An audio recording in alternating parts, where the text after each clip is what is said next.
बिस्मिल्लाहिर्रहमानिर्रहीम। अस्सलाम वालेकुम dear students, how are you. Chapter number 10 export quality के हमने word meanings, question answers, explanation कर लिए। अब हम जा रहे हैं रेफरेंस टू कॉन्टेक्स्ट करने के लिए। तो पेज नंबर 119 पर एक्सरसाइज ए कॉम्प्रीहेंशन का क्वेश्चन नंबर 2 है हमारे पास, जिसमें 3 हमारे पास रेफरेंस टू कॉन्टेक्स्ट है। पहला है बट दीज आर से लेके what do I do with these. ठीक है, तो अब इसके बारे में आपसे जो 3 क्वेश्चंस पूछे हैं वो ये हैं कि who says these words and to whom। ठीक है, ये पहला पार्ट है। उसके बाद पार्ट बी में आपसे कह रहे हैं why does the speaker not complete the first statement. Then part 3 what response does she get to her question. And part 4 है what mood does this put her in. अब आप ये वर्ड्स रिकॉल करें, जो स्टेटमेंट दी हुई है ना कि ये आपके पास, तो ज़्यादातर क्वेश्चंस के अंदर तो रेफरेंस टू कॉन्टेक्स्ट के अंदर आपसे सबसे पहली बात ये पूछी जाती है कि ये वर्ड्स किसने कहे हैं और किसको कहे हैं। तो यहाँ पर ये बात तो आपको यहीं पे जो है वो टेक्स्ट पढ़कर ही पता चल जाएगी कि the lady says this to the man at the cash desk upstairs in the shop. ये एक लेडी की कैश डेस्क के ऊपर जो बंदा बैठा था उससे बात हो रही थी, तो उन्होंने ये बात कही थी। उसके बाद पार्ट 2 में Y does the speaker not complete the first statement.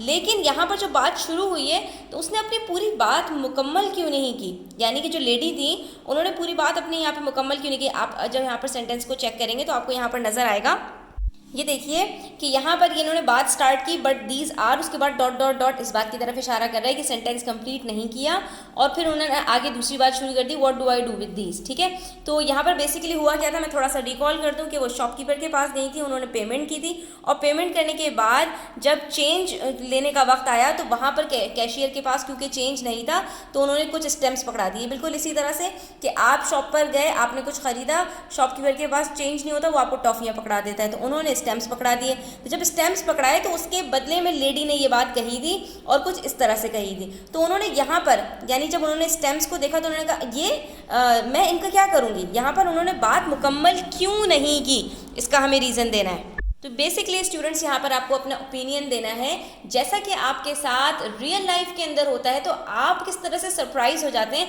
यहाँ पर भी आपने सेम उन्हीं थॉट्स का इजहार करना है। तो आप क्या कहेंगे, she is surprised and speaks her thought out loud but realises that the man who has given them to her knows what they are so she does not need to say it to him। क्योंकि अक्सर ऐसा होता है ना कि हम बेइख्तियारी में कभी कोई बात ऐसी कह देते हैं जो सामने वाले को पता होती है। ठीक है, या हम उससे ऐसा सवाल पूछ लेते हैं, फिर हमें जब ये रियलाइज़ होता है ना कि यार ये बात तो इसको पता है, तो फिर हम वहीं पर रुक जाते हैं। जैसे कि फॉर एग्जाम्पल किसी शॉप पर जाएँ और हम देखें कि वहाँ पर दुकान बंद है, तो हम क्या करते हैं कि किसी और बंदे से पूछते हैं क्या ये दुकान बंद है। फिर हमें ख्याल आता है कि हम क्या कह रहे हैं, क्योंकि हमें नज़र आ रहा है, उसको भी नज़र आ रहा है कि दुकान तो बंद है, सवाल पूछने का क्या मतलब है। तो एग्जैक्टली ऐसा ही था कि जब उन्होंने ये कहा बट दीज आर, तो उनको ये ख्याल आया आधी बात में कि मैं ये कह रही हूँ कि ये स्टैम्प्स है, तो ये बात तो शॉपकीपर को भी पता है, तो ये बात कहने का कोई फ़ायदा नहीं है। तो कभी कभी यही होता है इंसान के साथ कि वो कोई बात कह रहा होता है, फिर उसको रियलाइज़ होता है कि नहीं ये बात तो सामने वाले को पता है, क्योंकि बात करने के अंदर आप कोई इन्फॉर्मेशन दे रहे होते हैं सामने वाले को, और जब वो ऑलरेडी किसी को कोई बात पता है तो उसको कहने का कोई फ़ायदा नहीं होता। ठीक है, तो अब यहाँ पे पार्ट 3 है what response does she get to her question. और जब वो ये बात कंप्लीट कर देती हैं तो आगे से शॉपकीपर उनसे क्या कहता है, वो लिखा हुआ है वहाँ पर, he tells her that they are stamps, he doesn't answer her question. और वो उनके आंसर का जवाब नहीं देता कि वो जो असल सवाल उन्होंने पूछा था कि भाई मैं इनका क्या करूँगी। ठीक है, उसके बाद what mood does this put her in, तो उनका मूड फिर इसके बाद, इस रिस्पॉन्स के बाद क्या होता है, तो जाहिर सी बात है she is a bit irritated. अब यहाँ पर आप स्क्रीनशॉट ले लीजिए इसका, ठीक है, और अपने पास सारे आंसर्स को नोट डाउन कर लीजिए। Next we have part B, my heels drag along the ground. ये भी लेडी ही कह रही है, and I begin to imagine I am taking root and almost belong, system और नो सिस्टम। ये लेडी अपने आप से बात कर रही थी ना, तो अब हमें जो है वो इससे रिलेटेड आंसर्स बताने हैं। Why is the speaker walking in this way. ठीक है, जो खातून है वो इस तरह से क्यों जो है वो चल रही हैं। My heels drag along the ground, मेरे जो हील्स है ना वो ज़मीन के ऊपर रगड़ते हुए चल रहे हैं, तो वो इस तरह से वॉक क्यों कर रही हैं, तो हमें यहाँ पर अपना ओपिनियन देना है। उसके बाद to what does the speaker almost belong. अब यहाँ पर ये कह रही है ना कि and I begin to imagine I am taking root and almost belong, तो यहाँ पर हमें जवाब देना है कि भाई उन्होंने ये बात क्यों कही कि क्या ऑलमोस्ट बिलोंग, तो इनका यहाँ पर इससे क्या मुराद है। कि to what does the speaker almost belong, यानी कि मैं इससे ऑलमोस्ट बिलोंग करती हूँ, मैं इससे तकरीबन ताल्लुक़ रखती हूँ, तो किस चीज़ से, ठीक है। और उसके बाद what system is the speaker referring to, और जब इन्होंने ये कहा सिस्टम और नो सिस्टम, तो किस सिस्टम की वो बात कर रही हैं। तो पहली बात, why is the speaker walking in this वे, इस तरह से क्यों चल रही हैं। तो बच्चों टेक्स्ट के हमने एक्सप्लेनेशन में आपको बताया था कि she is trying to get the full feel of her comfortable new chappals, उन्होंने नई नई चप्पलें खरीदी थी और वो उसको ट्राई कर रही थी, तो जो फील उनको आ रही थी नई चीज़ें खरीद के, जैसा हमें नई नई चीज़ों की फीलिंग होती है, तो यहाँ पर वो उसको एक्सप्रेस करने की वजह से इस तरह से चल रही थी कि चप्पल को टेढ़ा मेढ़ा करके ऊपर नीचे करके जो है वो चलने की कोशिश कर रही थी। और उसके बाद ये जो ऑलमोस्ट बिलोंग की इन्होंने बात की, तो ये किसकी बात कर रही थी कि ये कह रही थी to the country, I am taking root and almost belong to the country, she is not from the city or the country but her new chappals make her feel she is part of the environment. वो basically यहाँ पर इस चीज़ को express करने की कोशिश कर रही थी, ऐसा लग रहा था कि मैं इसी इलाके की हूँ, यहीं मेरा ताल्लुक़ है। तो किस चीज़ से, यहीं यानी इस मुल्क से मेरा ताल्लुक़ है, यहीं के लोगों से।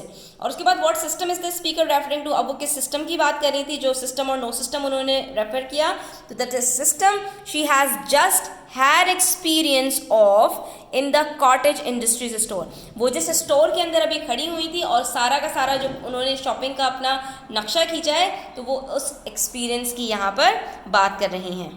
Next we have part C, इसमें हमसे कह रहे हैं I don't know where I am going but I am on my way.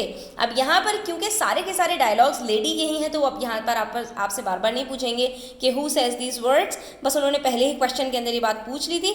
तो अब ये सारे के सारे क्योंकि पूरी स्टोरी उन्होंने ही नरेट की है और वो अपने ही एक्सपीरियंसेस उन्होंने शेयर की हैं, तो अब यहाँ पर हमसे पूछ रहे हैं where is this statement to be found, ये स्टेटमेंट आपको कहाँ पर मिलेगी, यानी कि ये स्टेटमेंट कहाँ लिखी हुई थी इस टेक्स्ट के अंदर। I don't know where I am going but I am on my way, तो ये कहीं पर लिखी हुई थी, बेसिकली लिखी हुई थी on a card that she sees being sold from a card, जो उन्होंने एक कार्ड से ख़रीदा था, तो वहाँ पर ये स्टेटमेंट उस कार्ड के ऊपर लिखी हुई थी। Next, does the author agree with this statement, how do we know, क्या ऑथर ने इस जो है स्टेटमेंट से अग्री किया, अगर किया या नहीं किया तो हमें ये बात कैसे पता चली, दोनों बातों का हमें आंसर देना है। तो बच्चों पहली बात तो ये कि उन्होंने इसको कार्ड पे देखा था, और दूसरी बात हमसे पूछ रहे हैं शी जो है वो उससे अग्री करती हैं या नहीं, तो हम कहेंगे येस शी डज, यानी वो इस स्टेटमेंट से अग्री करती हैं जो उसके ऊपर लिखी हुई है कार्ड पे।